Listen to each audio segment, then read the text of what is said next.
Bakit karamihan ng mga botante sa Kalinga ang nagtitiwala kay General Steve Ludan? Dahil may napatunayan na siya.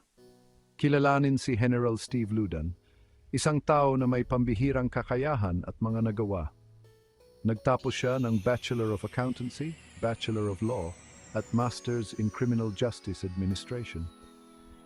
Ang kanyang pag-aaral pa lang ay nagpapakita ng kanyang dedikasyon sa kahusayan. Pero hindi lang yan. Noong 2011, kinilala siya bilang isa sa pinakamahusay na pulis sa bansa. Hindi madaling makamit ang ganoong parangal, para lang ito sa mga tunay na natatangi. At si General Ludan ay isa na nga doon. Siya ang kauna-unahang taga-Kalinga na nakakamit ng ganoong karangalan. Ang kanyang karanasan ay umabot hanggang sa Kongreso, kung saan ipinagtanggol niya ang budget ng PNP. Ang pagsasama-sama ng edukasyon, mga parangal at praktikal na karanasan ang basehan sa kanya bilang pinakakwalipikadong kandidato.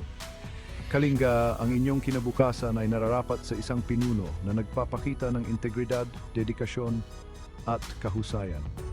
Si General Steve Ludan ang pinuno na yan.